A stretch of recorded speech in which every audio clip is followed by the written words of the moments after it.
Kanpai! Welcome, weebs, to this week's episode of Kanpai Cast, where Xeno has already lost the will to live, and we're recording 3 days late. 2 days late? 2 days late. 2 days late. I swear, love of fucking God. Actually, no, we'll get into the housekeeping. Housekeeping is, do the usual YouTube shenanigans. Like, comment, subscribe, tell us your opinions on, what we're talking about. Tell your friends, we could be talking... expose yourself as a weeb. That's I don't say those things. Expose yourself as an otaku, and that's one of the things you lied. Yeah, exactly. But on a absolutely minor tangent, you will have noticed that I didn't appear in the news this week, and that is because I am not kidding you. 5 minutes after we were due to start recording, I was having issues, to which I restarted my PC, and it wouldn't turn back on. Or rather, Windows wouldn't boot, and it completely ate itself. And I had to spend the last 24 hours reinstalling absolutely everything to get it all up and running. Windows takes 30 minutes to install and everything, but getting all the bloody software and everything... Yeah. Oh, getting it all set up and everything just takes so effing long. Getting Python installed, getting Anaconda installed, getting auto hotkeys installed, getting My Anaconda patches. Don't want none unless you got Windows, son? Some shit like that, I don't know. Anyway, so that's why I was not in the news, because my PC it was literally 5 minutes into when we should have started recording.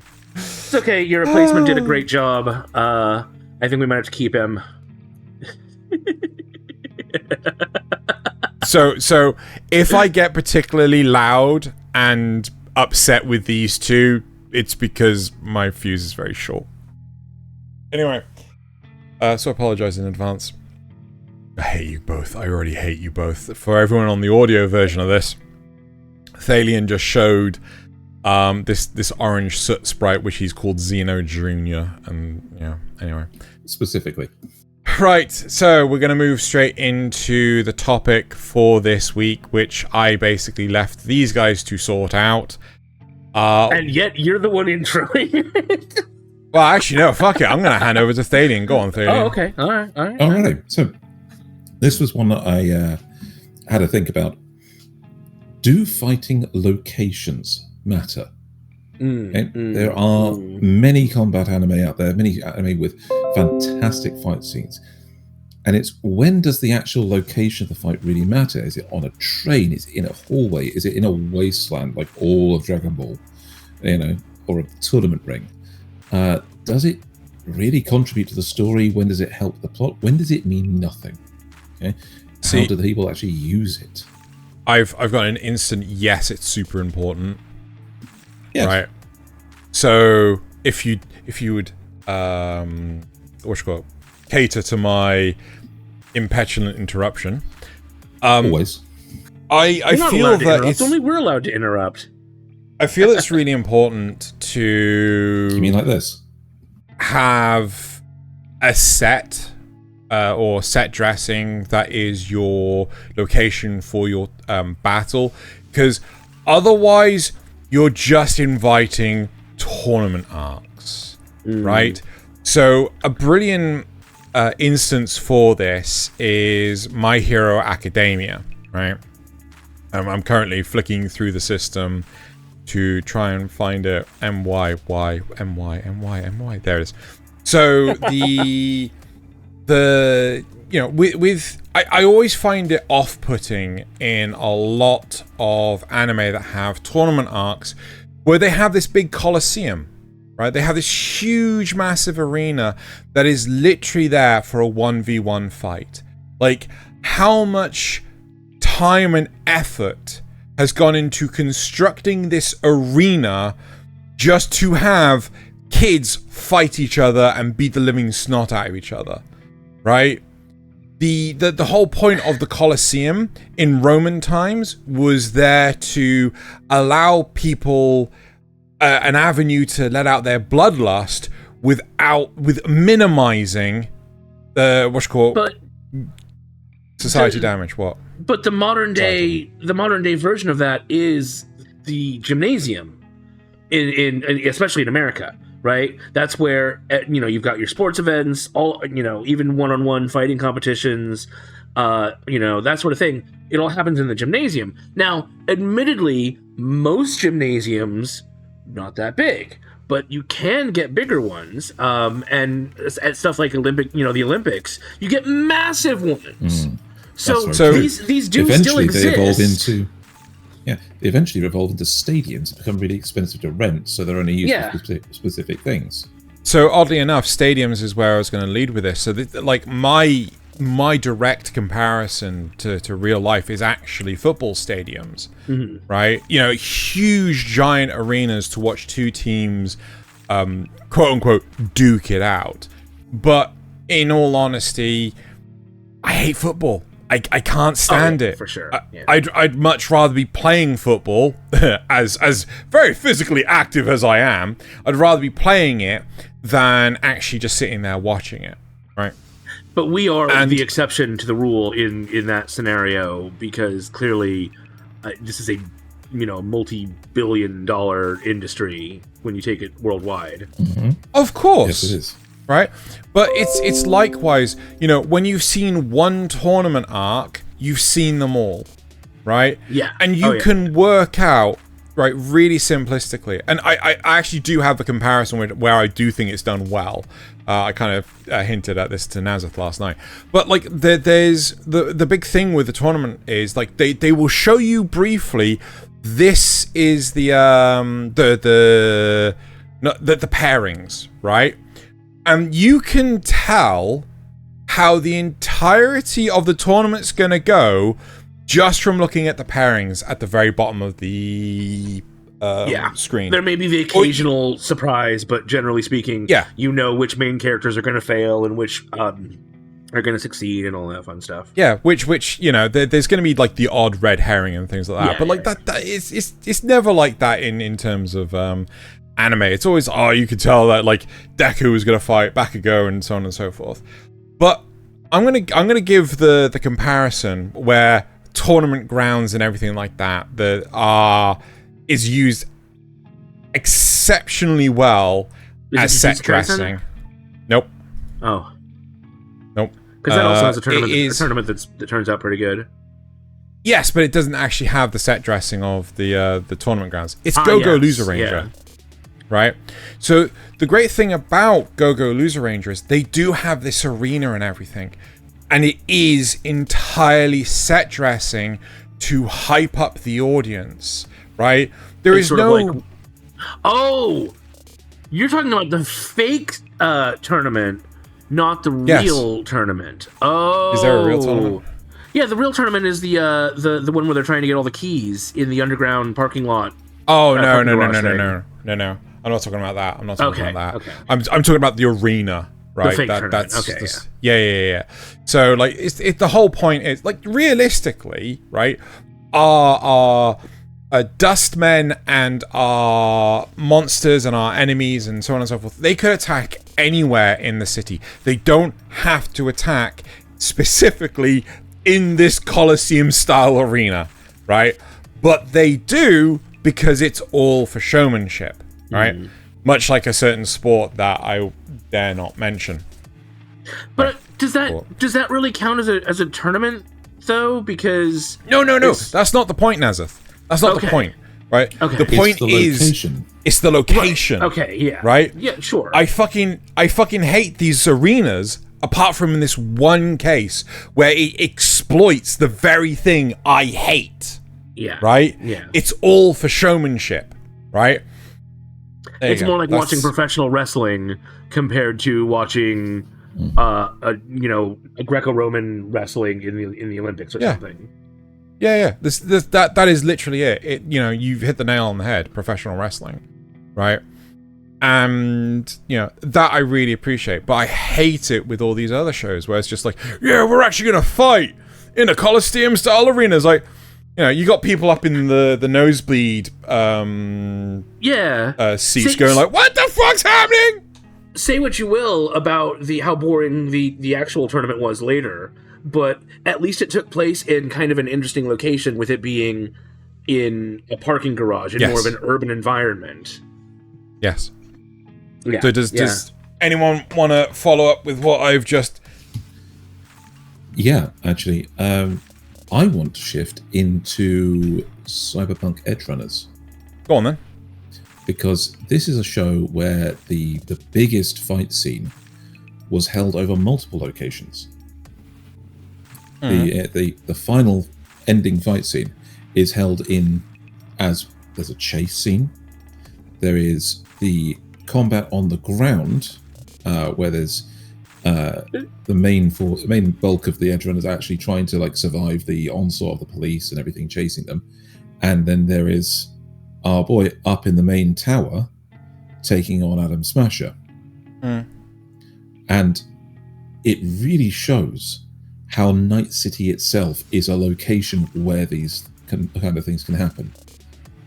They've made Night City into this living, scary place to live and to try to exist in the world, and where outlandish things can happen, where you can get these upgrades to make you into a walking tank, or you can get into gun battles with the police, roaming through the city, and they are believable because of how corrupt and how over the top the city is. The fact that it's in Night City allows for this kind of ridiculous thing to happen. And getting into the tower with the armaments on, as our boy does, he literally breaks into a place that is full of heavily armed corpo defenders, basically, as well as Adam Smasher, and so he's going to be facing an army of people, of both corporate and police, no matter where he goes. I think that whole set piece is just fantastic as a fight scene. So I think this goes to Studio Trigger's credit. So just to reiterate for anyone that's listening, we're talking about Cyberpunk Edgerunners. Studio Trigger had a brilliant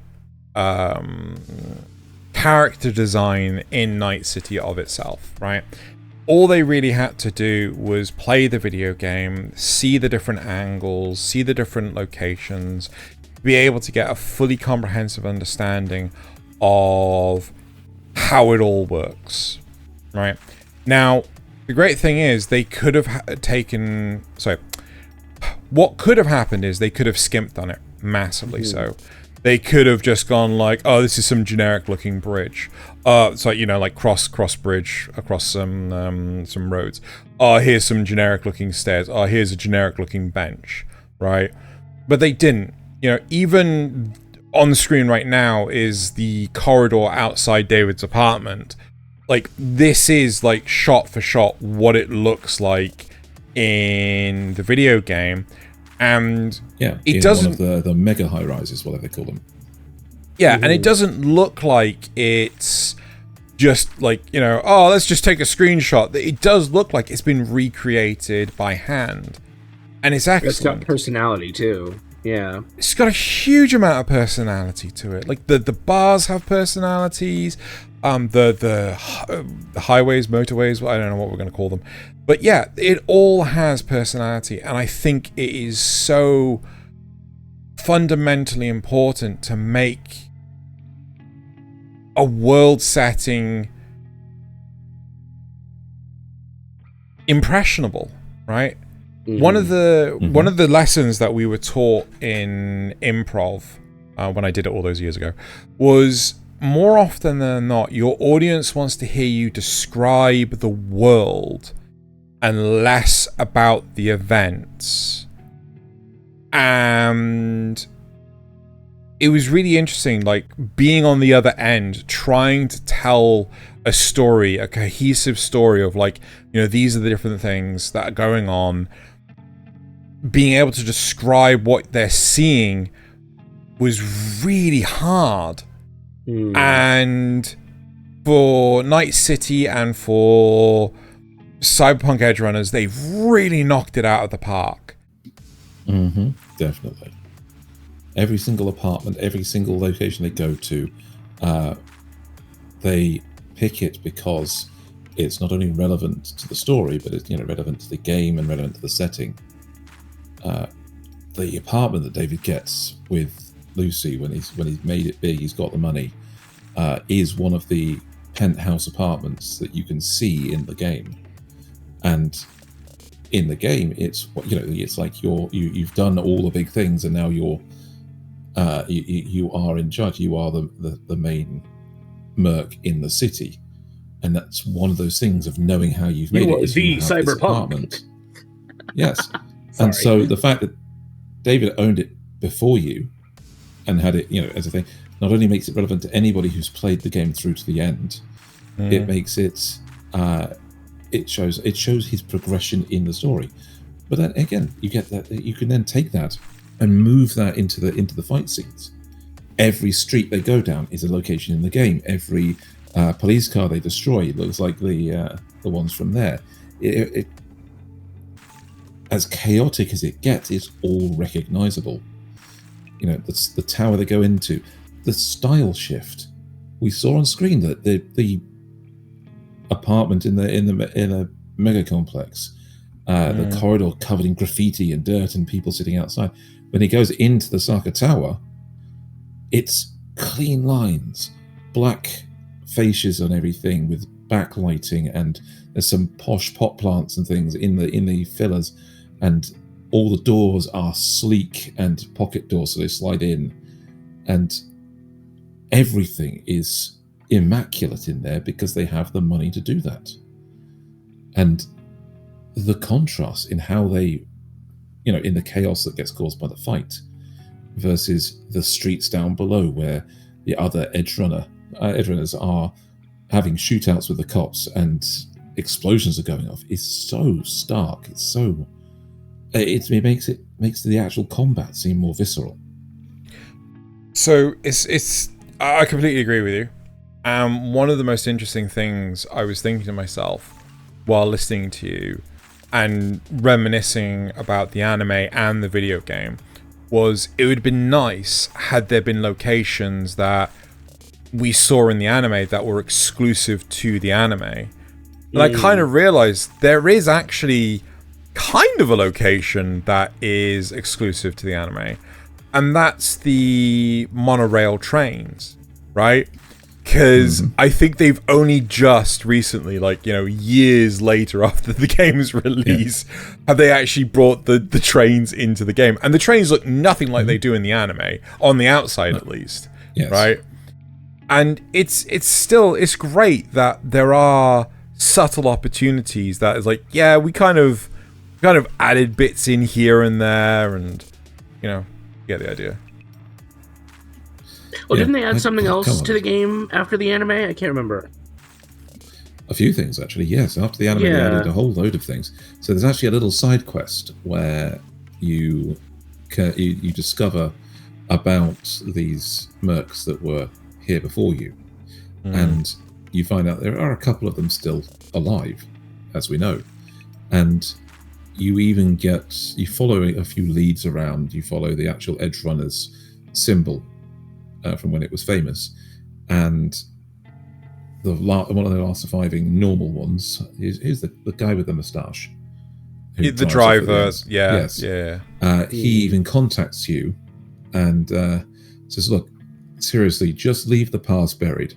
I'm leaving you a gift just to show that you found us, but let it go." And you actually get David's jacket. Right. I can't remember. I can't remember. Does it start with the trailer or does it end with the trailer? The quest line. I think it starts with it, doesn't it? I think it starts with it. Oh yeah, because there was the. You find it as a thing. You find this symbol, BD, and it's you scan it and it gives you the trailer. Yeah. And so you want to go find out about these Edgerunners. Yeah.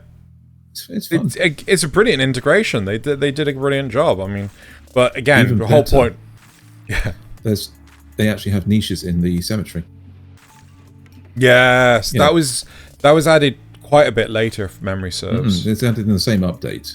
Oh, but, okay. But people only found it a bit later because it wasn't explicitly added. Right. They put it in the game Wasn't with mentioned, that update, yeah. so people saw the update, saw the Edgerunners update, and they thought, hang on, if they really cared about them, they would have put them in a niche. And they so, did. And they did. Damn.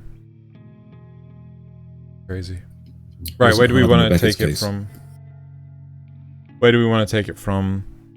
From here. Nasuth, do you have anything you want to...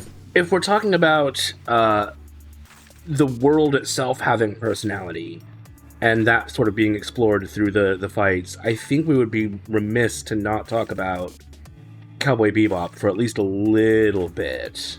Oh, go for it. I was thinking about Trigun as well, but honestly, as much as I love the old Trigun, a lot of it is very much samey sort of backgrounds, you got wasteland and rundown cities. Yeah, exactly. Whereas, yes, you do have a lot of that in Bebop as well, but it's like those areas contrast with areas like the casino that they're in right now, or these other places that are ruled by corrupt people. Spike is really off model. Yeah. Interesting. And I think that helps to do a lot of storytelling in and of itself, and they always make for great backdrops when a fight finally breaks out. They always integrate bits of the machine, the background or the setting into the fights. Like, yes, this one where Spike ends up using like tables and stuff to So it's the very first episode with the red-eyed coyote will appear in the Zona Norte. He goes after him and he's wearing a poncho for some reason. I think it's supposed to be in Mexico. I'm not sure. Yeah. He's something like that. And so, he meets the guy, he's able to notice what's going on.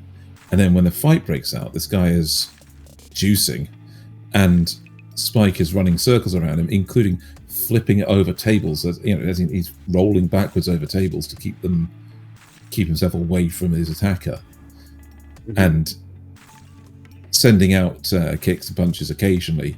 But he's using the environment, and then it moves because, of course, they drive off and they get to their ship. They start escaping. And Spike shows up in his own ship to chase them through the city to the outskirts until they take off and head for orbit. And so the entire city becomes the backdrop to that chase. Mm-hmm. It's never really a boring moment in that whole section of that first episode. And again, it's in the very end when he's fighting Vicious, and it's in what looks like, kind of a church setting. Yeah, the old church, yes. Which is, having a fight in a church, that always makes for a good sequence. Exactly. Because it's like this blaspheming of a, holy place or whatever. But also it their conflict is so deep that it almost feels like it's the perfect place for it, It's a sacred grudge between them. Mm-hmm. It's something that they've been holding on to for so long and been expecting for so long that it might as well take place in a place that's supposed to be neutral. Two devils fighting in a holy ground. Yeah. I mean, it's And how can we forget the Spike fight in a corridor with a broom? Well, that's the movie, but yes, sure, yeah. It's the movie. It still technically counts. Yeah, yeah. And this is a funny thing. I would actually take the convenience store fight over that one. But yes, that's a good one. That's a really good one. Because that's another one where he does the same thing, where he's using the environment like he did with the tables and and that all that stuff. But he does still just do the same thing with the broom. You're right. Yeah, but that's the thing. I'm wondering. Everybody brings it up as a great moment in the movie, but is that more the character than the setting? Mm-hmm. Because the only reason he's fighting with a broom is because he's disguised as a cleaner for cleaning that corridor. The only reason he's in that corridor is because it's a place he knows he can get to talk to that woman. Mm-hmm. No, I thought it was because he was trying to get information, but she found him first. Possibly. So he was looking for information in that building. He was disguised as a thing. She found him, and I think there was a thing that he did want to see her again. Despite being horny, let's be honest. But even like their space battles will tell you stuff about the world that they're in. I don't remember enough of them very clearly. I need to rewatch the show.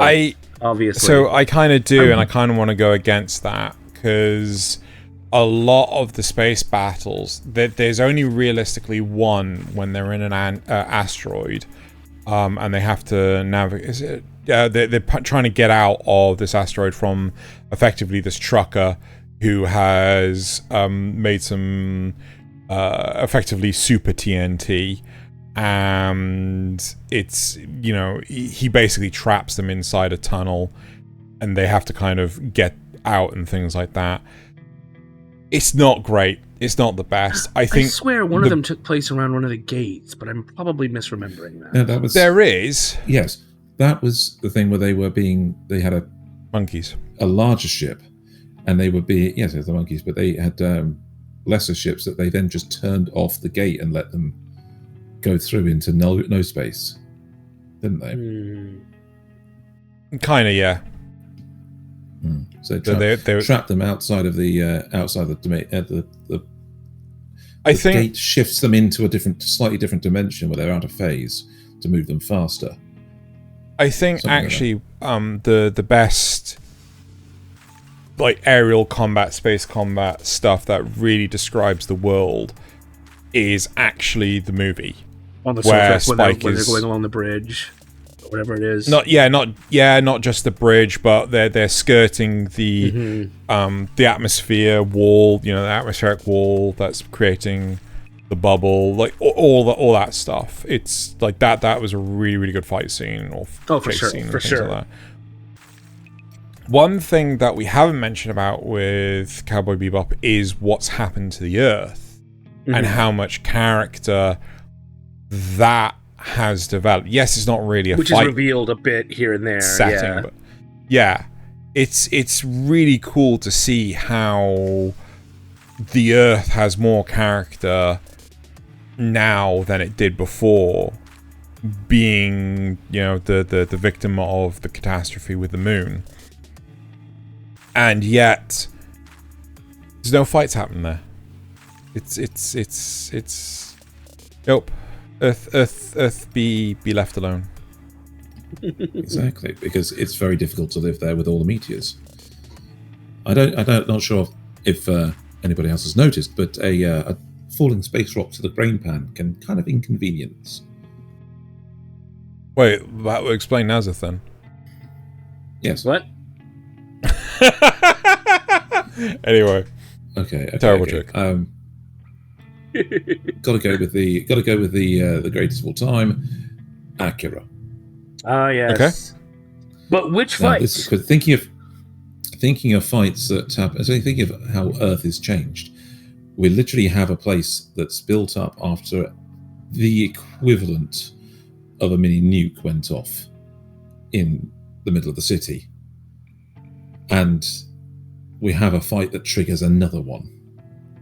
Okay. And there is some serious stuff going on, and that whole I think starting from the fight between Tetsuo and the girl being controlled by the psychic kids, at that point, okay, that location where they are literally pulling the stadium apart, tearing the up stadium the floor, with the secret facility built below it. Yes, and they're ripping the secret facility out of the ground. and it's so he rips that sealing capsule out of the ground, opens it up, and finds the person he's been looking for, or what's left of him, and then doesn't have a clue what else to do, and enthrones himself in the remnants. I would argue that even at the beginning, when you've got the bicycle or the motorcycle fights between our main group and the rival gang, that tells you so much about the world they're in, like right off the bat. Absolutely. Playing chicken with the clowns. Yeah. And just being, especially when that guy's riding his motorbike without, with his arms crossed. Cocky bastard needed to be taken down a bit. It's different kind of fight for sure, but still a fight. Go ahead, Zeno. It's interesting you say this because, like, I actually find the set for the final fight between Kaneda and Tetsuo really boring.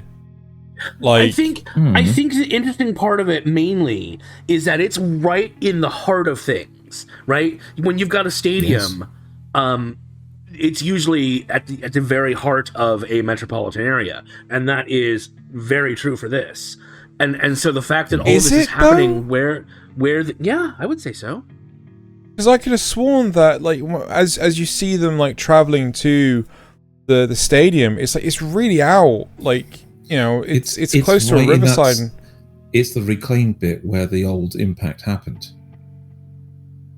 Right. So they're heading over water to get there, but that's the whole point. Is it's right in the center of where the old impact happened. They're then causing another one.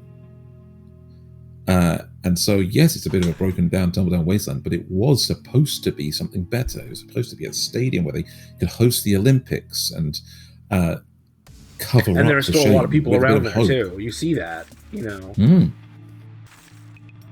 I mean, don't get me wrong. The motorcycle fight at the start, I thought, everything that led up to that, I thought was brilliant. The fights between the military and the normal citizens. Yeah, in the high streets, like, again, that was brilliant. But, like, I don't know, just to me, the setting for the stadium, like, the fact that I don't know if it's just a case of, like, oh, they were running out of money because it was getting close to the end, or what, but it felt just so bland. And hey, we've got this one shade of grey. Should we everything one shade? For me, that's more interest. So visually, not interesting. You're absolutely right. To me, I find the setting interesting more because of that thing of what it stood for. Yeah. They have made rubble of what was supposed to be their hope of the city. The fact that there is still a secret facility underneath it. The fact that there's, the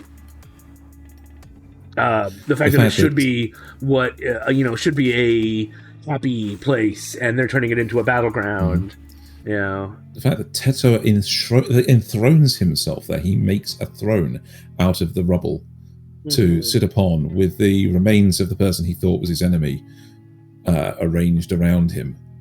And just broods there until the next fight actually happens. It's downright tragic for the people that have to go through that. But I mean, the fact that it isn't for the main characters is even weirder as a setting, because the main characters, they didn't care. They had no worry that was going to be Olympic Stadium. It didn't matter to them a whit. They had their own lives. They were doing their own thing. They had their own battles to fight.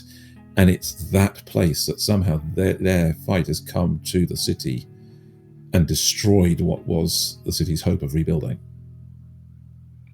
Yeah. So, again, visually bland, but even in the picture we can see above us, where in some ways that's good because it makes everything else stand out more. Yes, but also in the top right, you can see one of the construction helmets from one of the workers that's obviously left it there. So there were people working in this place. It's a site under construction. They're building hope. So symbolically, incredibly interesting. I mean, visually not so much. I can see where you're coming from. I think to pivot slightly, in the same vein as to why I don't like it, is that of Dragon Ball Z, where where they always find somewhere abandoned to fight every single time. it's just like, okay, yeah, I mean, don't get me wrong, a lot of the UK is like just fields of, grassland and everything, right? Not everything is a metropolitan, but at the same time, it just like all of Namek looks exactly the same, right? I don't know if you've destroyed Most town of Earth looks A, the same for some reason. town B. Yeah, exactly. Like I don't get this, and it is something that I find so much of a letdown, especially in these sort of like, Shonen Jump shows where it's just all about fighting. Yes, you're absolutely right. See, that's the interesting thing, interesting contrast in this, because I think the most interesting settings in Dragon Ball have been the tournaments. Because that's where you see crowds, that's where you see people, and that's where you see constriction. You've got these rings where there are rules. If you fall out of them, then you're disqualified, even if you can still fight. There's far more constrained area, and so you can see some of them actually thinking about it a little more. Well, although that's not so often. I mean, in the main Dragon Ball Z series, that's only happened in the Otherworld tournament, really, because the Cell games wasn't like that. In Dragon Ball, the original Dragon Ball, there were a lot of locations, right? There was the Red Ribbon Army base, there was the Lookout, there was like loads and loads of places, right? Mountain. But I think the big thing is that since the characters were able to fly, since they could travel insane speeds, everywhere just became generic open plains. Because, that's not entirely true, but it definitely is mostly true. Well, in what sense is it not true, Nasuth? Okay, I've got a good answer to that. They always seem to start the more menacing things in cities. So when the androids were arriving, that's true. They started in a city, but they moved them out of the city as a thing to try and preserve the area. Same with Cell. Cell Vegeta went and terrorized multiple cities. Nappa destroyed a couple of cities, and yeah, didn't they land in one? Well, they landed in a city and destroyed it. But they tend to go very quickly in those parts. Like, you don't linger on them too much. I thought with the android stuff, they started off outside a city, right? I'm talking about 19 and 20, right? Mm-hmm. Then they found them in the city. Did they? Yeah, if you remember from the parody, DBZ Abridged, Yamcha got caught by them in the city, and they shot him through the chest there. Okay, they put their hand through the chest, and it was a thing. They made jokes about it in the parody about what that city was famous for, but you it was Yamcha that found them first, and they absorbed Yamcha's power by grabbing hold of him and then tried to kill him off again in the city. But you do also get like Snake Way and Hell and Frieza's encampment and I don't know. There are other other places do show up. It's just that when the big fights finally happen, it's almost always in an abandoned place. Yeah, I think to your point, that is accurate. Yeah, that's actually what told me that the fight with Freiza and King Cold when they came to Earth, that's how I knew it wasn't going to be a real fight, because they landed in a wasteland.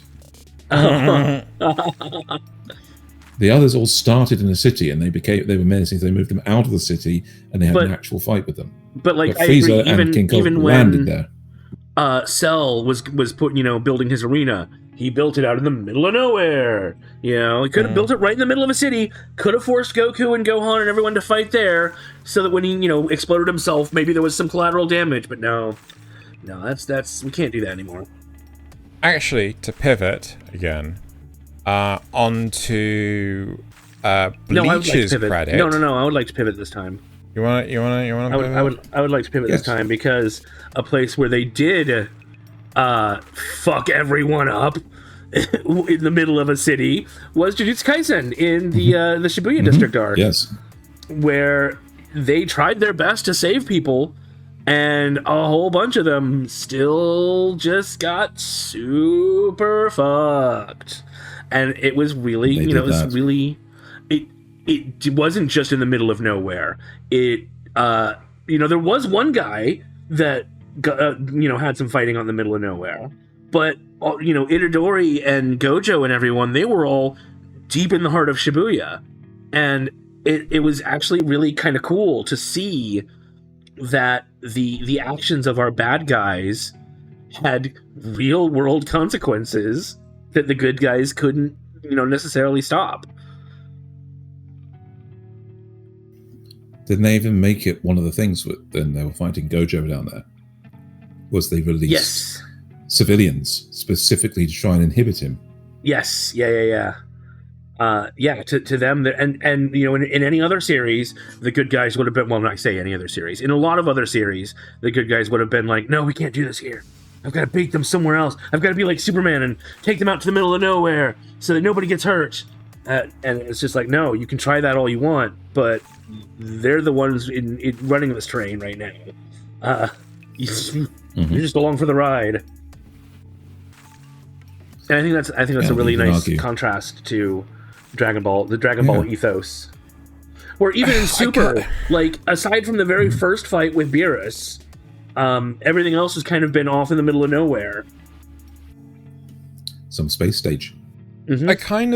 I do kind of agree with you with Jujutsu Kaisen, but the problem with the Shibuya arc is that you don't really get a good feel for the gravity of what's going on, because you only ever encounter people that are like underground, in the subway system and everything like that, and it's just like it'd be nice to see more engagement on the surface. Like, what's the difference between this street and that street, like a mile away?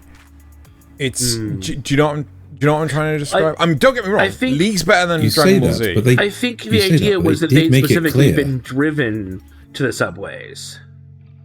Yeah. Using the barriers and stuff. I think, Xeno, that would be similar. I know that in your city you've got places that you would recognise. Mm-hmm. If you saw them on TV, you'd recognise them and say, and be right.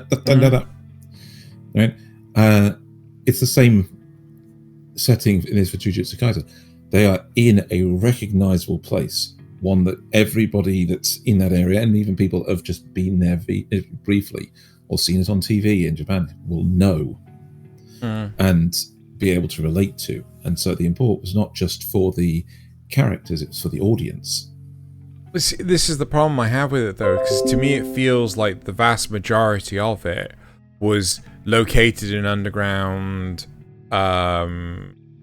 which got train network. Granted, those stations could be like, hey, that's Shibuya Station, right? Fair enough. But at the same time, Sakuna took over, of course. At which point, yeah. But that's the other side of the coin. It's just.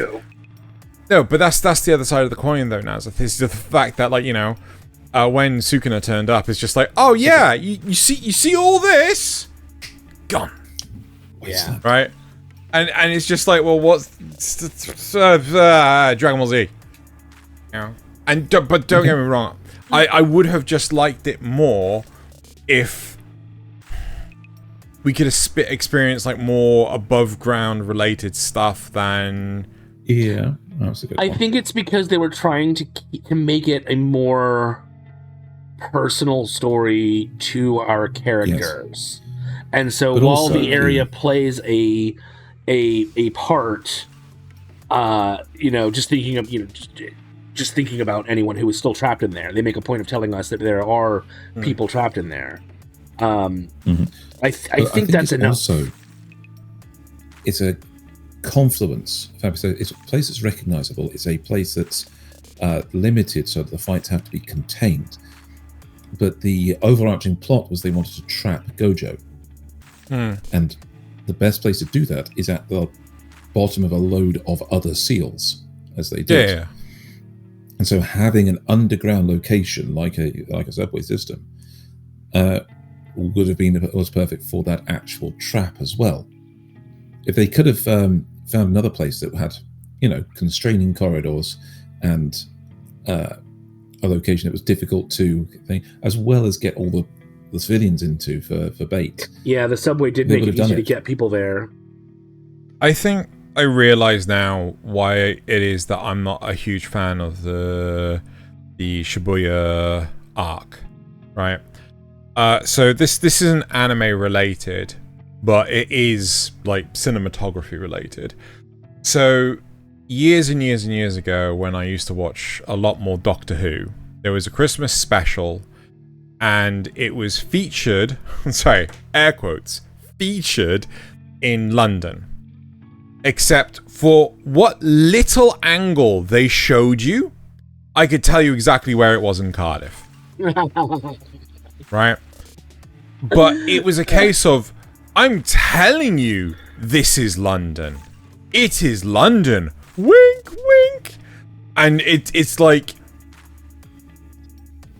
this is, to me, it being told where it is lazier than me going, holy shit, I know exactly where that is.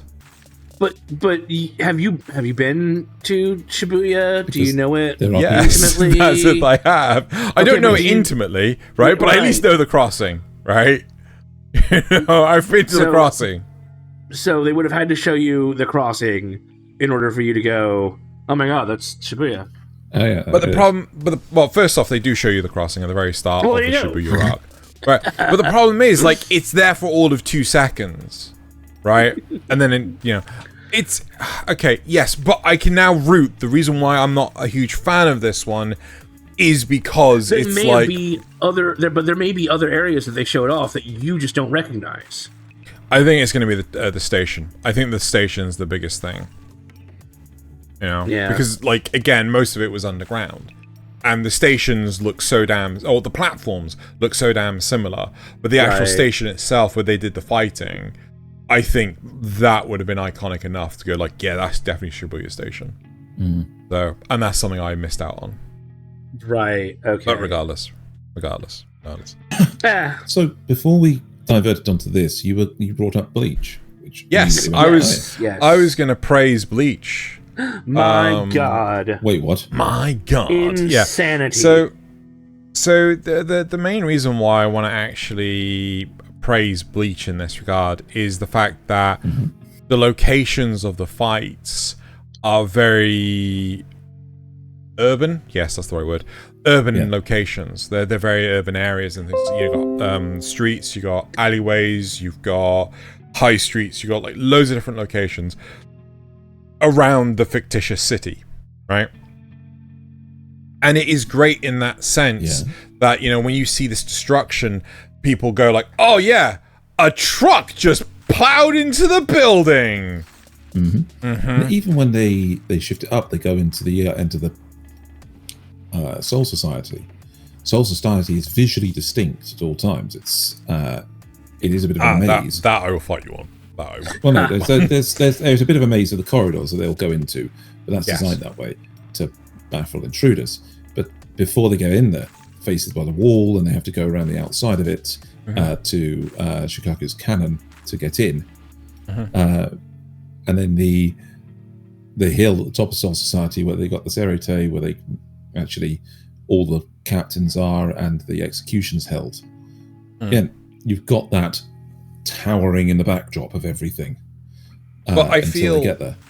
I feel that with the city, with the you get the kids parks, you get the high school, you get the the different houses, you get the apartment complexes, right? All this different, all these different locations around the city make it feel like it is a genuine place. It's lived in, right? Yes. That's the great thing about it. That's what makes it feel not like, oh, this is Namek.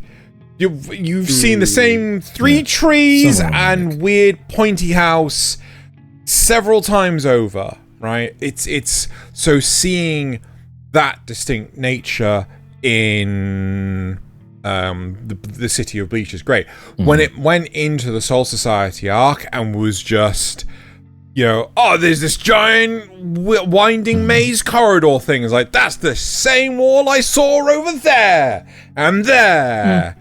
And there, have some interesting set pieces within that as well.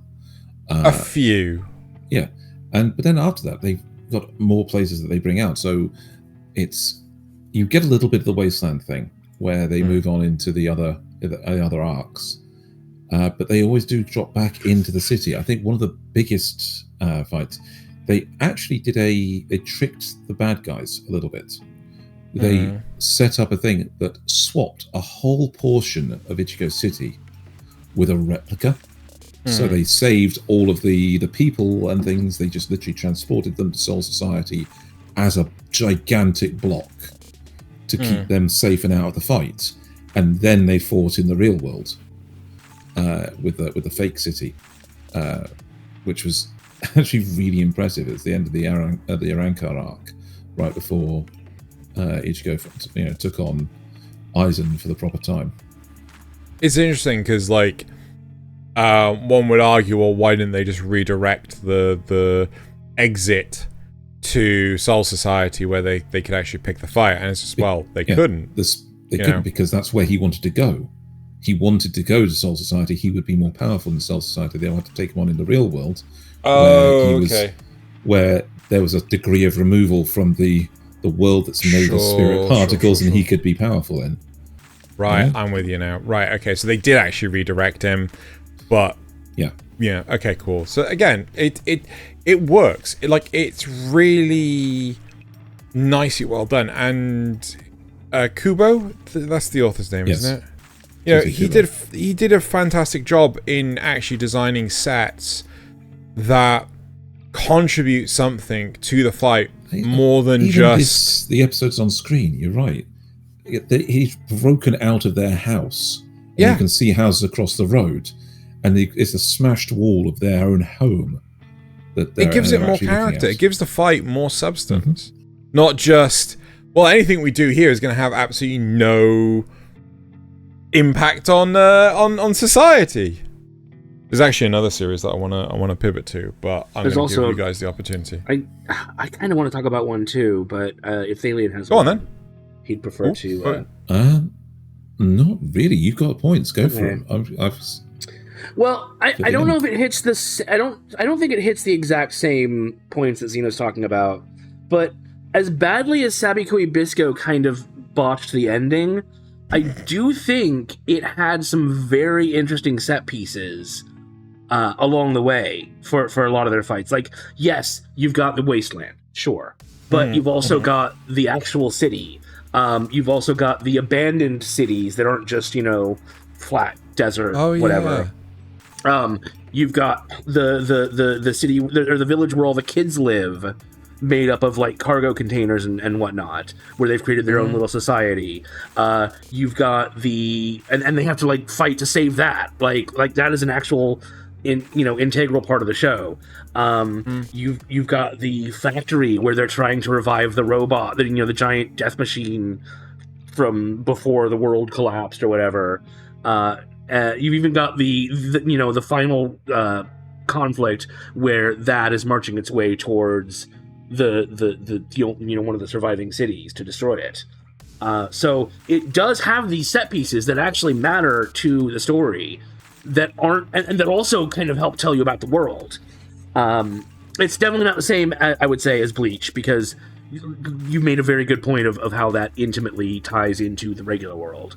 But getting back to the broader topic of the locations and the world, how they inform you about the world. I do think it does a pretty good job of that. Yeah, I tip my cap. Yeah, it actually does a really, really good job. Unfortunately, the show is not as... It botched the ending really bad. Yeah, really God, bad. A lot of the middle I can't even bloody remember. I mean, until you actually mentioned it, I was just like, oh yeah, that was a thing, wasn't it? Mm-hmm.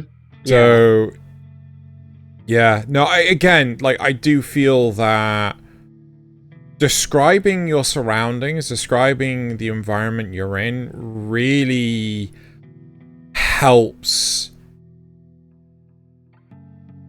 strengthen the fight that's going on. Yeah. Strengthens the combat. Because otherwise it just kind of feels like it's happening in a void. And what's the point of that? Or in a screening of Morbius. Throwing back a meme. Oh, that's really empty. He's morbing out. What was the other one that the Borderlands movie, that was it. Sorry. For everyone's confused, I'm referring to when Goku says to Vegeta, let's take this somewhere more desolate, and it's a meme where they start fighting in the screening of Morbius or the screening of Borderlands, because there's no one there watching the films. Does anyone have any other direction that they want to take this thing? This one's a little bit difficult, but go for it. It is Demon Slayer. Oh. Specifically, the Mugen Train. Interesting. I hit the wrong button. I'm sorry. I meant to get back. Go on, Thaylien, hit it again.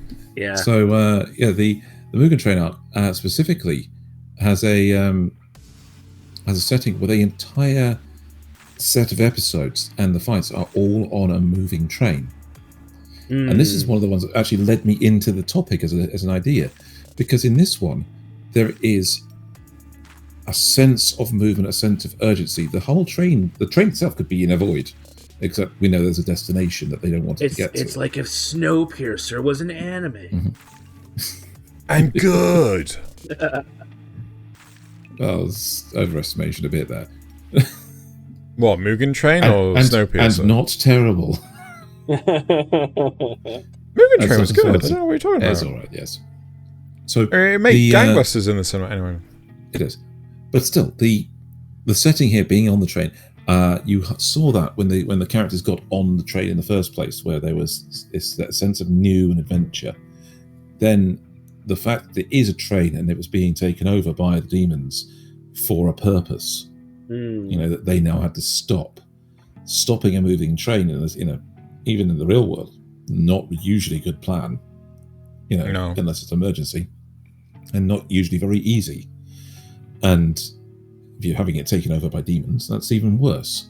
Mm-hmm. But there was the whole thing where they could take over train cars and turn them into constricting environments that were more favorable to the demons when they were fighting. The fact that on the top of the train you are vulnerable to the wind, you got the buffeting of the air as you go past, and also the easy falling, it adds layers to the fights, where somebody can be in the train and on top of the train fighting two different fights, and a camera can pan between them in the same shot.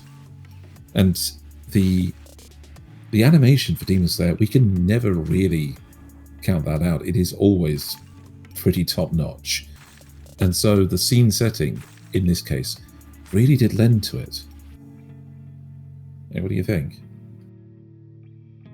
This is an interesting one. Obviously, there's large parts of this that I agree with you, but my retort here is that we've got movie budget money here, and I think that a lot of the time when you have movie budget money, it really, you have a lot more opportunities to work on things. Like, we compared Cowboy Bebop earlier, and then we started talking about the movie. Like, the movie you're able to do a lot more with because you have a lot more flexibility. You're producing a 90-minute to 2-hour feature, but even so, you've got the budget to play with. You don't have to. You don't have to worry about saving animation frames or reusing stuff, or it can all be fresh. Yeah, the budget's there for it, right? Whereas when you've got a series, if you compare the Mugen Train movie to the Mugen Train arc, obviously, Ufotable basically turned around and said, "Well, let's just tell them basically you need to go watch the movie instead." Right?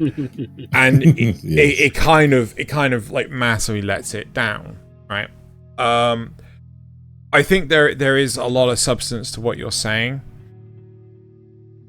but I do worry a lot about the fact that because movie budgets are involved, you're gonna see better quality. But does that detract from the actual setting on a train actually adding to the excitement? It actually lends something to the scenes you're in, even though with the movie budget or without, it could have the setting does lend a sense of urgency or danger that wouldn't be there if they were just on flat ground. But I think what I'm trying to convey here is that if you look at it's difficult. It's really, really difficult because I'm tainted by watching both the movie and the series. The series adaptation of the Mugen Train arc was pants, right? It like there was I have 5 episodes. So rather than worrying about series versus movie, I have a question.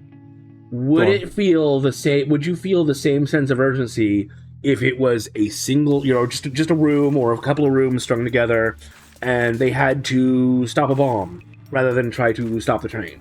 Would you feel that same sense of urgency? Well, see, that's an interesting one.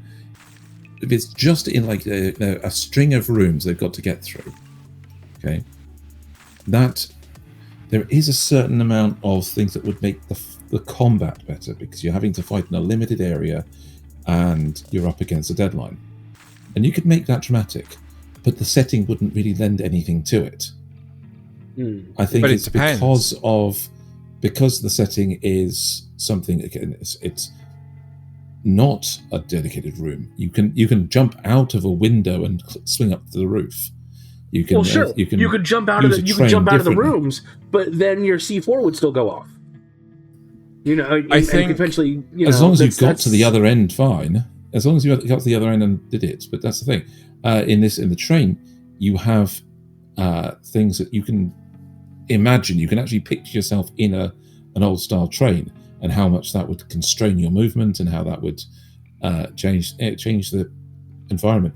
Moving the floor from rattling around on a train track would make combat different for the people there. So we as the audience focus can on that in the show at all?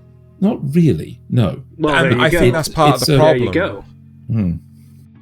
So I think, again, the problem is that when you've got this string of rooms, right? It depends on what's in the rooms and how you depict the rooms, right? How much detail you go into the rooms, how you storyboard the rooms, how you put music to the rooms, so on and so forth. It's all dependent, and this is what I'm saying.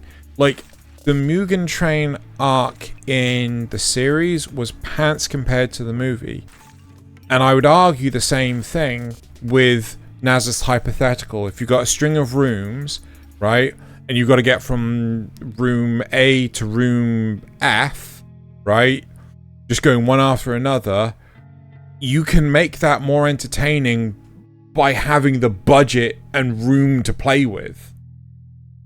That's the argument. Like the beginning of Alice in Borderland, right? Yeah. Like that is essentially what I'm describing, but each room presents them a challenge, and there's they do a pretty good, exciting job of figuring out how to get out of it. So, in part, I do agree with you, but I think there is a concern that movie budgets kind of break the mold. Yeah. Like if they're not bringing in the movement of the train or anything, how is they did when they were on top of it. It's not so much when they were in it. They definitely did when they were on top of it. That was the thing. They even changed up some of the special effects to stream out in the wind, which was surprisingly good. Like that movie we're looking at on the screen, where we got the giant slime. Sure. He's moving through. That effect actually blows backwards with the wind as the move goes. So, which can't really see in the still, but it's. But if it doesn't really impact their fighting, you know, if it's only visual and not actually impacting their fighting in any way, I don't know. So I haven't seen it, so I can't say one way or the other. Another one of those that I really need to catch up on. I just think that it does add a difference, a clear, defined difference between that and, say, a scene where they're in the forest.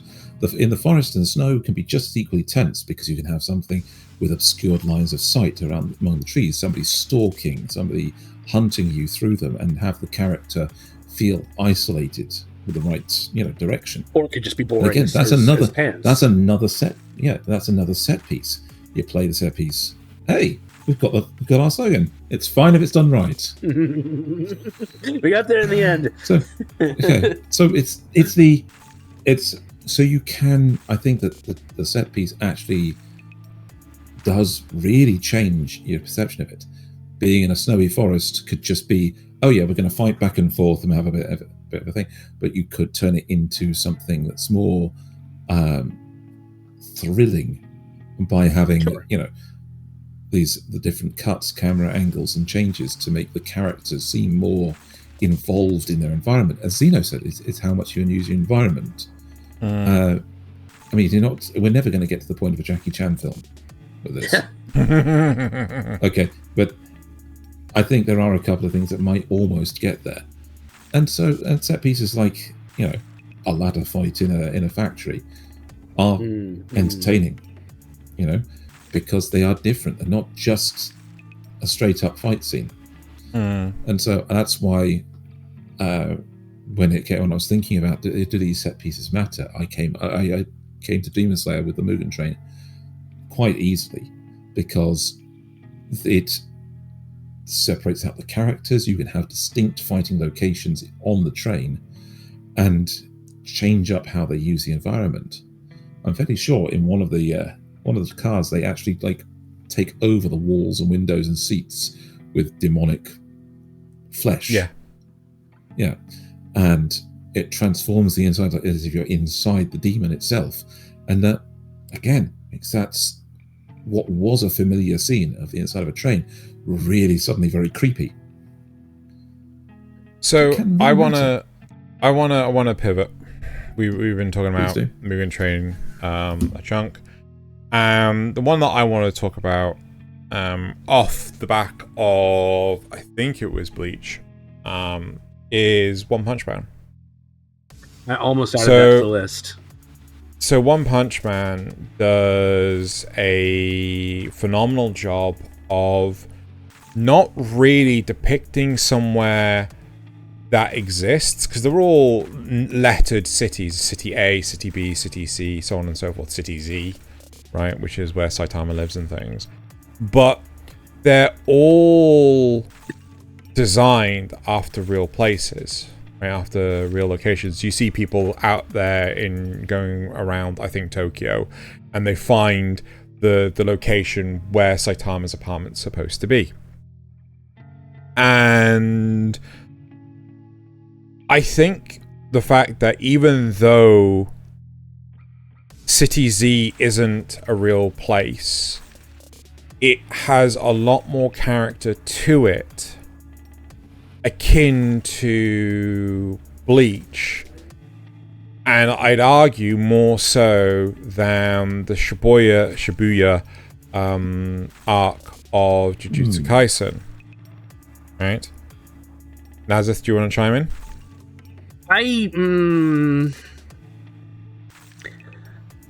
Probably, yeah.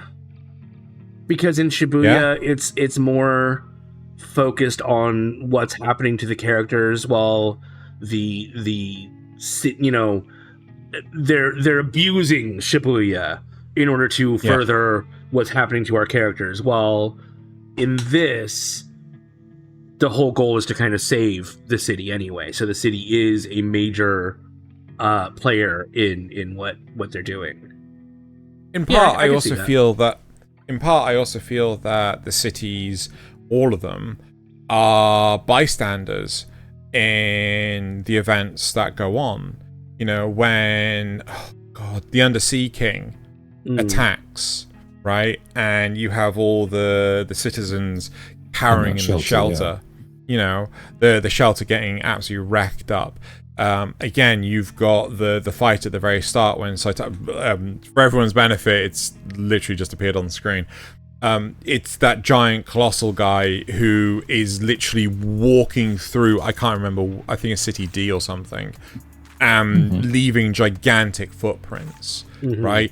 It's stuff like this where you see the aftermath of destruction, the fact that City Z is actually closed down.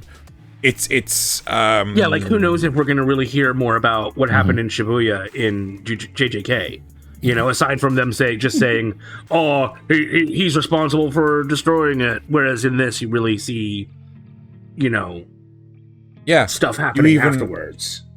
You even have Saitama complaining, saying, like, you know, you broke my window, or so on, you know, and like, there is some care to the destruction that's going on around it. Oddly enough, you also have the fights in the barren wastelands. So, like, where the hell are Genos and Saitama fighting, right? The quarry. Yeah, the base of operations for the House of Evolution is just like this random ass building in the literal middle of nowhere. Oh, I wonder if that's the main headquarters. Yes. You know, and I think there is a lot of tongue in cheek to that, to the House of Evolution stuff. But at the same time, it pays a lot of respect to the city stuff. But I would say, as a consequence to that, the characters tend to be a little more one-dimensional. I will completely agree with that. I will not refute that. If I had to choose the characters of One Punch Man versus Jujutsu Kaisen based on the depth of the character, 100% Jujutsu Kaisen, right? But if I had to choose the location, I would choose One Punch Man. Sure. Fair enough. Oh, any other points? Thinking of cities, though, what about the Big O? Yeah, I was thinking about that, because that, post-apocalyptic. We don't even know, like, because technically this show never finished. We don't really know the true nature of. I can't even remember the name of the city. Let's just call it Megaton 1. Because everyone lost their memories. Yeah. Initially. Yeah.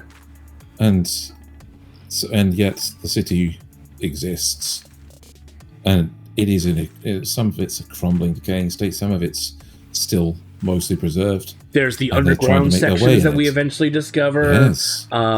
Every place Big O fights, you see that destruction happening. Yeah. Crumbling buildings everywhere. Yep. Although I don't know how. I don't remember it playing too much into things long term. Like if he destroyed a section of the city, like that never really came back to be a plot point or anything. Other than maybe some of the underground stuff. Yeah. But the thing about the crumbling there. Yeah. But they definitely use these fights in the city and these locations in the city to help push forward the story. About what's going on here, why everyone's lost their memory, what's the true nature of the city, what's the true nature of the O's, or the Bigs. Yes. Another thing is that they also use it in the same way that the Super Sentai kind of shows do, to show the scale of the combat. Yeah. These are humongous lumbering robots, and they're bigger than the skyscrapers. They're bigger than the high-rise buildings, and they are crumbling them just by stumbling into the side of them. In a fight. It's very like it's this weird mix of clearly they had some amazing technology, but everything looks like it's from the 1940s or 1950s. It's very strange, and I kind of love it for that. I love Big O. I wouldn't say it's a very deep show. It's a very mysterious show, but not a very deep show when you get down to it. So I can't necessarily put it on the same level as some of these other ones that we've talked about, but it does still have those elements. It's a good one with the fact that the setting is a distinct city. You can see there's the dome in the background of what we're looking at. The city has grown and has been formed since they got there, since they started life without their memories, and that crumbling nature of it, the destruction that it caused, does affect the people within it. Not, well, you don't see it long term because it's not that deep, but we do see how this technology changes the landscape around it. Yeah. So, I mean, setting wise, pretty high up there. I think it's also worth at least briefly touching on. I assume we're kind of in the wrap up section where we're just talking about like some last little odds and ends. I do have one where it's up to you because like this can be at the end, but basically I want to talk about one where the locations, the sets are really, really well defined and have next to nothing to do with the fights. Oh, okay. So do you have any other points before I bring that up? I mean, just little odds and ends. Like I was going to talk about these two at the very least, but like go on, then, do that. Okay, so you got obviously this one. With this one being Fullmetal Alchemist Brotherhood. I mean, if nothing else, the very final fight in is it the capital city, where it turns out that the entire thing is laid out as one big transmutation circle. Like clearly that is massively important and is, does so much for the story. So much of the story hinges on that setting. But even at the very beginning, when you've got like the priest out in the middle of nowhere who's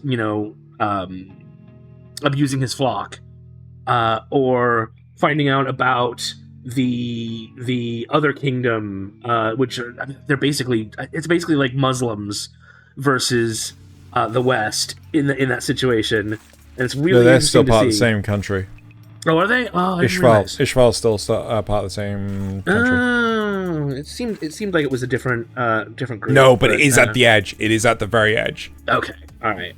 Mm-hmm.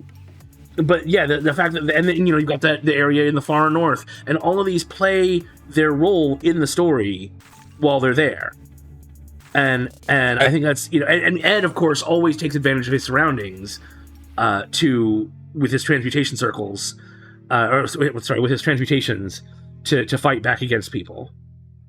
I think again, Fullmetal Alchemist Brotherhood is one of the best examples of this because it is very, I would say, Tolkien inspired, like Lord of the Rings. When you have a map in your narrative, it's just like you've won at storytelling, right? Congratulations, take home the map prize. You have won. It's because it is incredible. It's like you put so much detail into it. You think where all the locations are, what pivotal role they have, the geography of everything, the topology of everything, the fact that all of Earth doesn't look the fucking same, Dragon Ball Z. Yes. So it's fantastic in that regard. It's a good one. And then the other one, oh sorry. No, you're going to go onto your other one. I was going to bring up Xeno's. The other one was Assassination Classroom, where, I mean, even going out for a day, was it at the beach or was it at a stream? I don't remember. But even that turns into like an excuse to have training and to train in different unique ways and, all that sort of thing. I don't really have a whole bunch to say about that one. That's fair. Fair enough. So the one... What is this one that has no meaning on the thing from the sets? You mean the fights have... the is set it JoJo's location Bizarre has... Adventure? Yes. It's JoJo's Bizarre Adventure. Like, I think it's... There are very, very few instances in JoJo where the location matters, right? Be it Stone Ocean, be it oh crap, what's the first one? Phantom Blood. Yeah. Be it Golden Wind. It's like, you know, don't get me wrong. The author, Araki Sensei, he put so much effort into researching the sets for absolutely everything, right? You know, Golden Wind has some of the most iconic locations in Italy, right? But they mean nothing to the narrative, to the fights. I mean, even like you said, Stone Ocean, even though that one is written to take place in a prison, it could be anywhere, really. Yeah. Like the value brought to this, like the fact that there was actually a Western-inspired town in Japan, right? I was like, oh, this is the most BS location possible. It's like, nope, that thing actually exists. It's actually there, right? But it was really interesting how he had interwoven urban legends of this town into his narrative. Again, that was, I think that's like the closest one he actually did. But when you've got things like Phantom Blood, where they're trying to get into Dio's castle, where the fuck did that come from? And the entrance, they got castles just lying around. It's clearly, you can't walk five feet without stumbling over a castle. To be fair, in Spain, they are actually, if you can prove you can keep it up, they are literally giving away castles that people can maintain them. Yeah. That's fine and all. However, in Liverpool, right? I say that only because that was the accent that the English voice actor, who I'm not going to slander, was trying to pull off. He, so you know, but the thing was, the entrance to the castle was halfway up a cliff. And it's just like, why is that there? You know, again, it's baffling, it's crazy. But again, the what? Liverpool there is a bit flat for cliffs. What about Gerald's? Yeah. Anyway, no, shush. Gerald. Don't engage. Don't engage. He's trying to. Anyway. Phillips. But the whole point though is the fact that, like, you know, you see all these locations, all these sets and things, and like none of them apply to but they are gorgeous. He's done incredible amounts of research. How much does Egypt actually play into the final fight with Dio in Stardust Crusaders? Not a bit. Not a lot at all, no. Yeah. So you're right. I only had one final one where the thing is the locations are made up, so the impact from them comes in specifically because they have oh my god no other reference point. Yeah, so it's K Project. And not the one I thought it was going to be, but I should have. Specifically annoyed Zeno, but the fights in this are really well done, I find. And what's the name of that? You know, they showcase the powers. They've got all these interesting interplays between the different ways they employ their powers in the first place, and of course some interesting rivalries with the specific characters. All overshadowed by these gigantic swords hanging in the sky over the main combatants. But the thing is that I'm fairly sure it's one of those ones where the locations don't actually matter, no matter how nice they may look, because it could have been any school, anywhere. It could have been, you know, it's just that they could have set it there. They just decided to make up a whole one unreclaimed land in some bay somewhere. So I think it was all specifically to get like the height of the buildings for some of their combat and the backdrop of the city. I have another one. But yes, I'm done annoying Xeno. Same archetype, and also annoys Xeno and me. And that is Kingdoms of Ruin. Because why did it have to be on the moon? What did the moon have to do with anything? What does anything have to do with anything? I mean, Nasuth, you experiencing Nasuth, you sharing this pain with me is perfectly fine and legitimate. Right?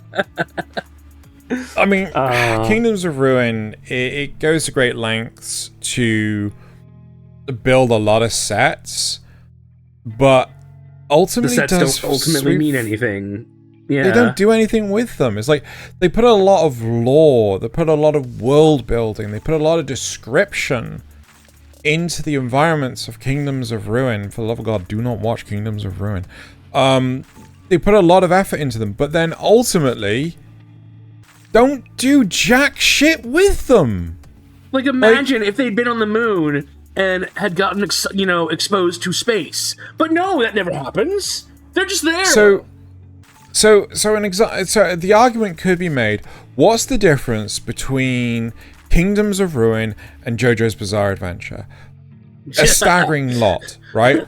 No, in terms of locations and things, right? So the big thing is, with JoJo, these are established locations around the world.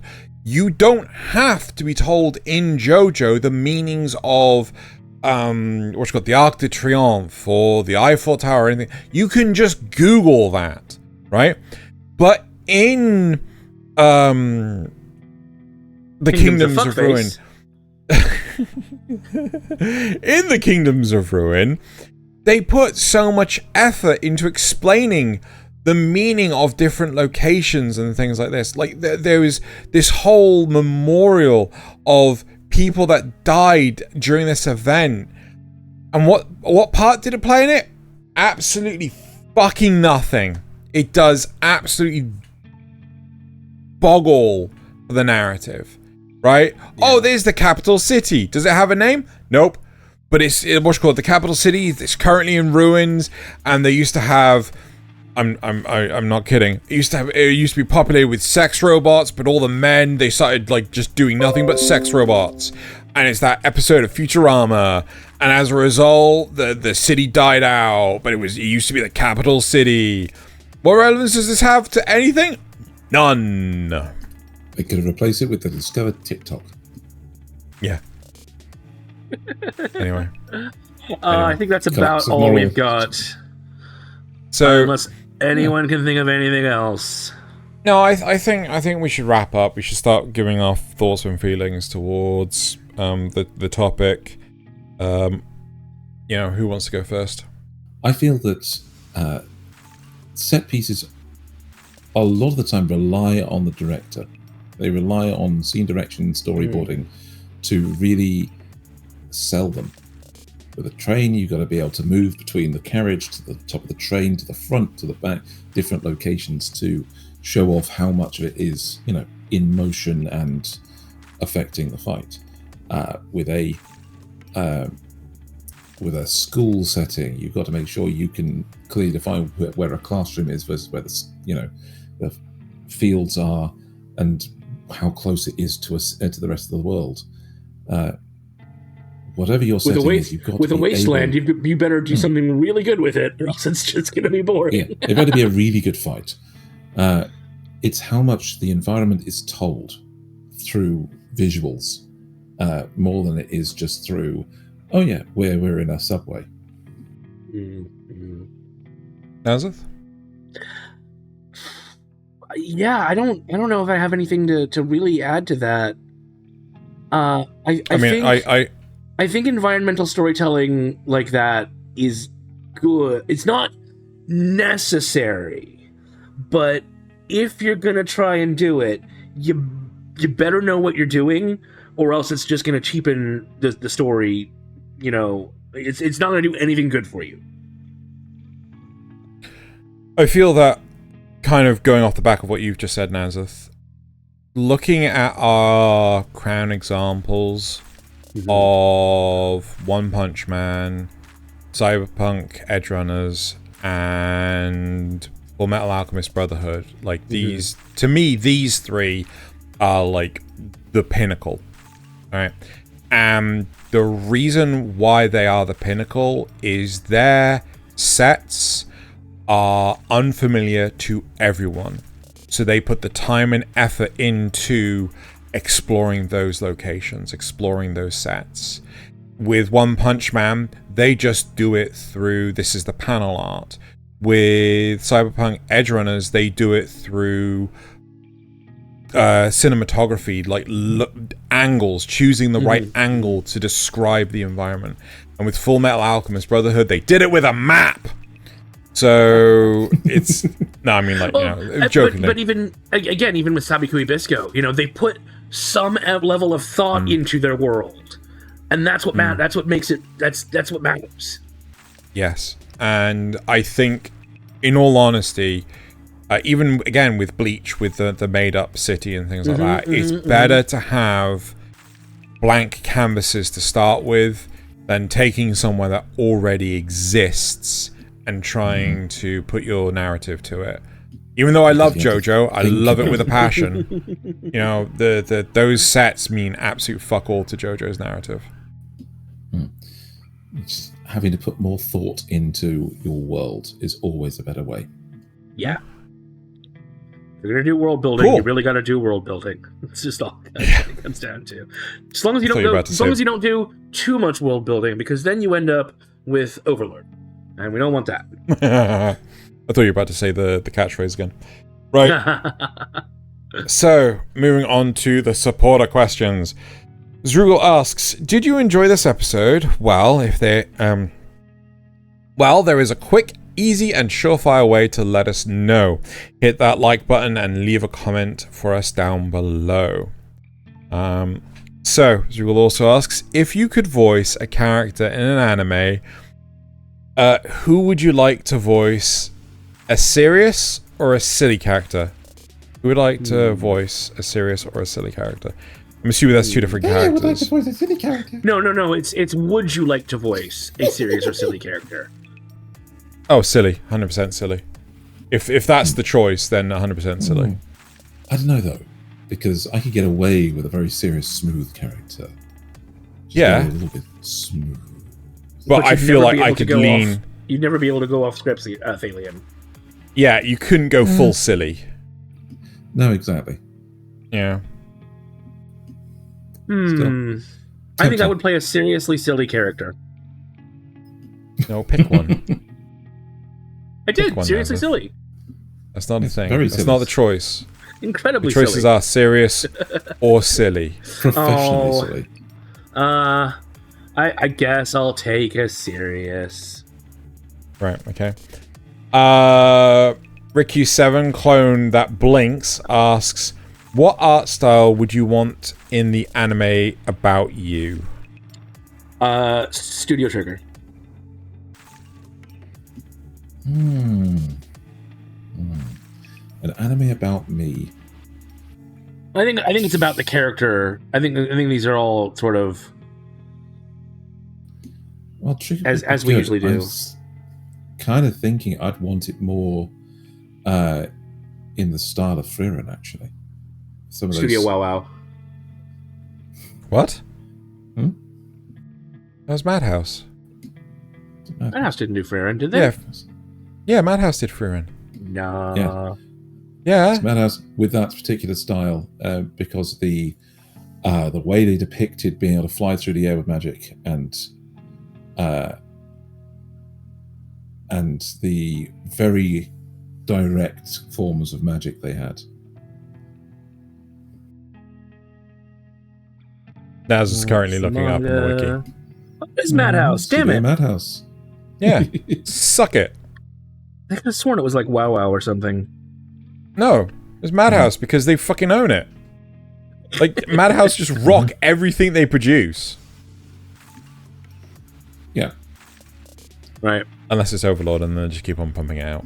So Madhouse is Freer and Star. That's how I'd like to an anime, because it does the superpowers right.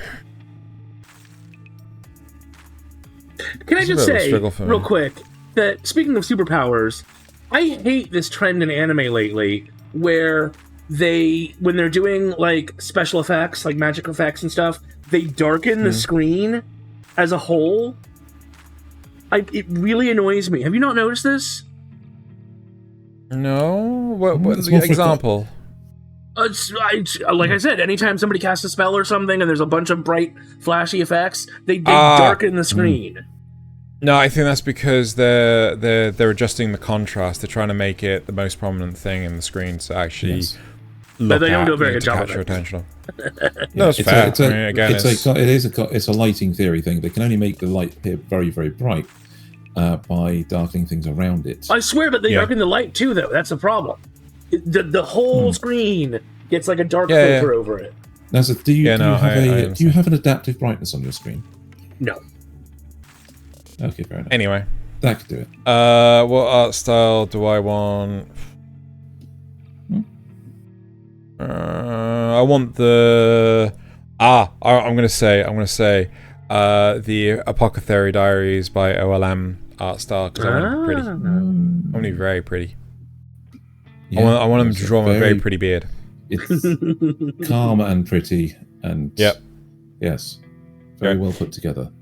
Nasuth, the Nasuth inside you asks, your fellow hosts are joining you in this anime. What kind of characters would you give to them? You know what? I'd actually do them justice. I'd actually let them be main characters just like me. But would they be silly or serious? We'd all be silly. I keep saying this. All be silly. We'd all be silly and pretty. We'd all be silly, pretty. In mine, I think Xeno would have. It can't be like a Tony Stark Batman kind of thing, where he'd have a superpower being money, but also inventiveness. Yeah. And then And what? So you have your superpower be inventiveness. Oh, inventiveness. Okay. Yes. So you invent things with your money, and I thought you meant. programmer. I thought you said vindictiveness. It's just like what? also vindictiveness. Yes. Yeah, that would be part of the other side of it. Your silly contrast would be the vindictiveness and pettiness. Fair enough. Yep. Whereas Nasuth would, I think, get physics manipulation in some way, like phasing or invisibility or teleportation. Or all three. He teleports all three. invisibly. So he can phase out and phase in somewhere else. That'd be great. Yeah, his teleportation is basically he turns invisible, he phases through stuff, and he has to run. Oh my god. No, it's even better because he's phasing through objects, so he has to swim. Sorry. You would both be aliens who can manipulate things by communicating to me through my brain. So like, you're not on Earth, you're not here, but I can see you, like your holograms or something, but I'm seeing you in my head, and you're trying to get me to save the world. There you go. I kind of want to take back the main character status. Xeno's very silly, and Thaylien is very serious. Dibs on being small, green, wearing an interesting hat, and calling you Dum Dum like Mr. Kazoo. Sure. The big Kazoo, yeah. I saw that coming. Anyway, let's move on. Right, moving on to the comments from last week. So first of all, from the news, Zrugel says, oh wow, all the characters in Daima got younger. I think Gohan didn't. Even Roshi and the Kais. Interesting. I agree with Zeno. Good is subjective. Like the Uzumaki anime is a bit freaky. On the other hand, that Corgi anime is freaking adorable. It does. It sure is. Yeah. Stromber Shell says, I could in fact believe that was Roshi, but I was still surprised. It's because I labeled the episode, can you believe that's Master Roshi? Oh my god. Right, moving on to the comments from the cast. So, first of all, from Whisper153. I haven't seen it. I haven't seen it, but the guy in the meme about breaking plot armor that nobody recognized was Kuroki Gensai from Kengen Asura. Yeah, I think okay, one of you was did. One of you say that? Yeah. Yeah, I thought it was. Zeno and I It was agreed either it that or was Baki. from King Yeah. of Ashura. Okay. Yeah. Stromba Shell says, this whole time I thought Nasuth was thoughtfully resting his chin on his hand. Nope, just his camera getting his mic confused. I do both, right? So if you see, let's see if I can get it to trigger. I can't. But if you see my hand, like basically just up here, way out to the side, that's it catching my microphone. If you see it kind of like, you know, like I actually have it looking like it's on my chin, that's because I'm resting my hand on my chin. So I do actually do both. We'll believe him. Thousands wouldn't. That's not me. That's it fucking up. That's it fucking up. Okay. Okay. Nasuth, you were interrupted so many times this week. You were getting better, but it seems you had a relapse. So you've had a... In fact, you guys were so mean to Zeta this week. I laughed, but I feel bad for him. I can't remember last week. Yeah, I do feel bad for Zeno when we go too far, but it happens. Are you just? Oh my god! Is it like this? Is it like Yeah. this? Yeah. Okay, cool. Right. Okay.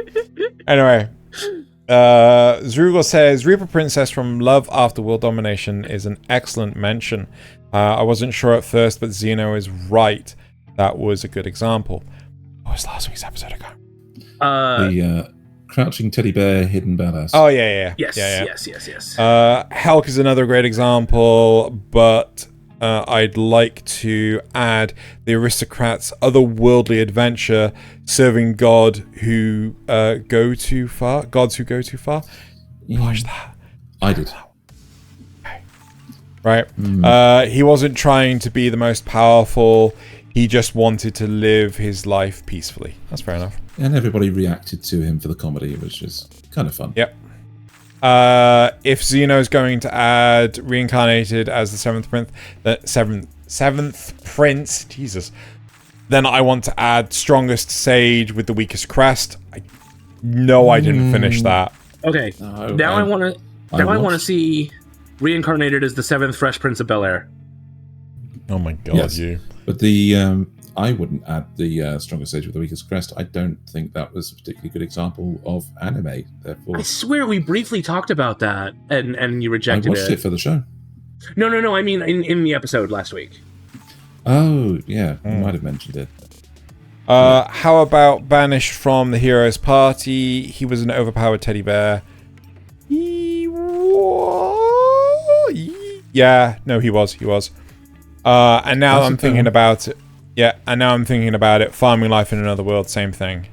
I think you'll find a lot of those slow life, overpowered isekais. Yeah, probably fit that archetype.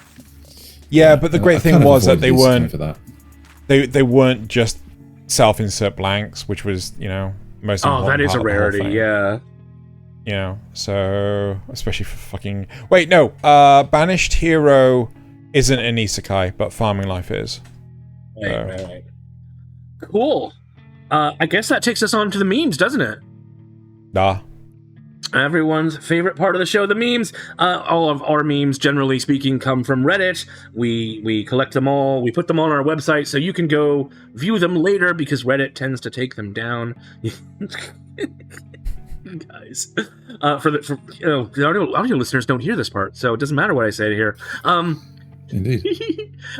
So we've got 4 viewer memes this week. We collect up to 6 per week.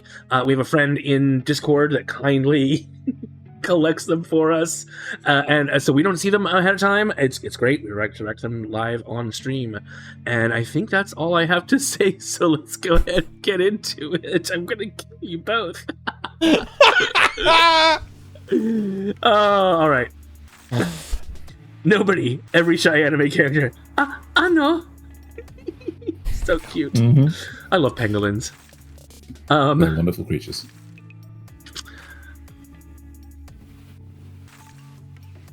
He's my father. Lie down, trapped, cry a lot. Aww. Oh Oh dear. Oh dear. I think that may Oh, be my almost as bad as feelings. mine. Oh, my feelings. So is that what she would have been if she had managed to grow up? Well, she did grow up, didn't she? Yeah. We just didn't get to see it. Moving on. Yeah. Wait, what's up with Nasuth? You're being weird. Moving on. Bro, if I was in that anime, I would train everybody to be OP as fuck. Nasuth. If I had a pocket dimension, I'd train it until I was totally jacked. I see what they're doing here. Yes, indeed. Nice. That is exactly what I look like. These two have seen me. Right, and the last viewer meme. Don't be silly. Your chin's much better than that. Oh, Idiocracy, 2006, 2012, 2018, 2024. It wasn't meant to be a blueprint. Just like all those anti-corporate movies in the 80s and 90s weren't meant to be a blueprint. That's fucking brilliant. I love it. That's Chef's very kiss. Absolutely amazing. Right. So before I ended up telling my dad about the whole Crocs thing. You know that Crocs were discovered by the producers of Idiocracy. No. And they were like, these look so stupid, no one in their right mind would wear them. This is perfect. And then we've got today where everyone's fucking got Crocs. Yeah, I saw a set of Croc Martens. Oh my god. Let's move on. I made it worse. I made it depressing. Right. Okay, so we all have some spicy memes this week, but my first one is not spicy. Parents of the MC depressed after the sudden disappearance of their child. The MC enjoying in another world with their slaves. Yeah. You can't really argue against it. Right. So now for my spicy meme. Pokemon evolution. Digimon evolution. You're not wrong. Creature, cat, sexy woman, dragon. You're not wrong. Digimon fans are like would. It's true. Be careful who you call ugly in middle school. Oh. Armin does look like the type of guy that fabulous powers would be granted to him. Indeed, he does. And in fact, they were. Just when the heck is it right now? It is 9/11. So obviously we're a little late for this one, but oh my god. There you go. As an American, I'm allowed to do this. Okay, fair enough.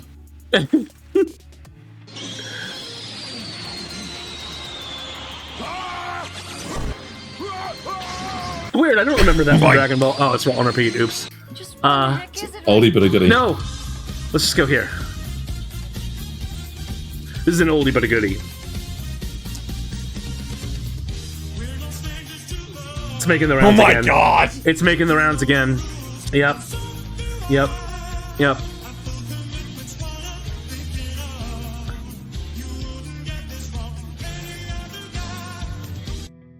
There we go. Hopefully that doesn't get a copyright strike. Please, for the love of God. Indeed. Right. Now on to Thayliens. I heard people are shipping us. To where? Oh, brilliant. I love that. The wrong way to use healing magic. No. The wrong way to use healing magic. Yes. Yeah, okay. Oh dear. I assume that's a redo of a healer. Yeah. Yeah, okay. Yeah. Oh. Oh, poor Bocce. Oh. You post a picture of giant bocce, no one bats an eye. I post a picture of giant bocce, everyone loses their mind. That doesn't seem fair. I don't think those are the same kind of giant bocce. Yeah. All right, here comes Thaylien's spicy meme. Which, you know, given Thaylien's track record, that's not too bad. Live action Bible Black. It's not too bad. It's not as bad as I thought it'd be. No, it's not too bad, but at the same At the time, same time, it's so fairly awful. Not as awful as my next one. Oh dear. This lickable screen can recreate almost any taste or flavor without eating the food.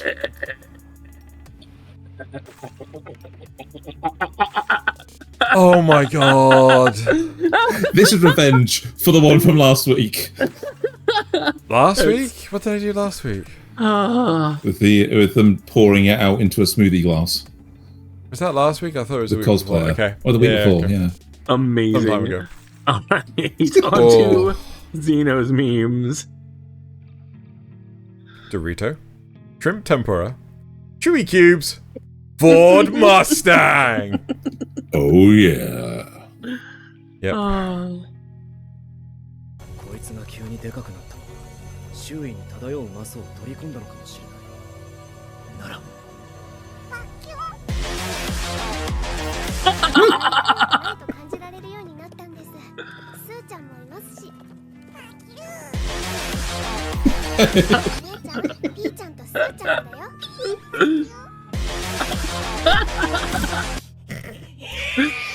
全員ここから離れろ。まさか。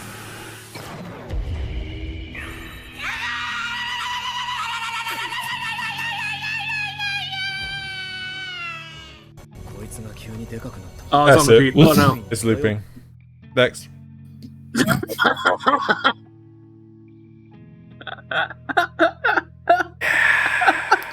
Nothing a paper bag over the head couldn't fix. Oh, All right. very spicy meme. Now, surprisingly, Sorry, that's this is not very a spicy meme. This is super spicy. I'm just gonna point out this next one super spicy. Just take a sip. no. Don't be a wimp. It's not that hot. The tea. What is it about If you weeds get and it- armpits? If you get it, you get it. Oh, I wish I didn't. Anyone who gets it doesn't get it on a regular Have you been occasion. watching any new shows lately? Oh You know, I no. just started Game of Thrones. I really like the Lannister love story. What about your love story, Jenna? Any guys you have your eyes on? Well, there is one guy. So, what did you call me here for? It's about your sister. Oh God. She's really hot. All right, I'm leaving. Wait! I just want to know if she's single. How the hell am I supposed to know? She's your sister. Well, you guys don't talk? Honestly, I try to avoid her as much as possible nowadays. Well, do you think she would be interested? Are you related to us? No. Yeah, I don't think she would be interested. What if I just so happen to transfer a large sum of money directly into your bank account? Are you trying to buy my sister off me? What kind of brother do you think I am? $10 million. Welcome to the family. Weirdly enough, I've just realized that because my avatar is listening to the same output cable that these are going over, my mouth is moving when the memes Lol. are playing. Lol. Right. On to And then my Xeno's last one. final meme after that bombshell. Genetically engineered cat girls are possible, scientists say, but we lack funding. Just wait, I'll sell my kidney right now and get the money we need. Yep. I have a mighty need. Typical Lol. weeb. Yep. Typical weeb. Yep. I think I discovered like that cat girl that's been doing the rounds on all the different subreddits. She's actually from the 100 girlfriends who really, really, really, really, really, really love you. Oh, good. I thought she was from some horrible Reason to thing, read the so manga. That's good. Anyway, It goes one of two ways. It's either a really wholesome part of a manga, or it is something completely different. There is no in between. he's not wrong. Right, that is it for this week's episode. Thank you very much, everyone, for watching and or listening to the show. And now it's time to bottoms up and Kanpai! I am seriously without caffeine and I'm crashing hard.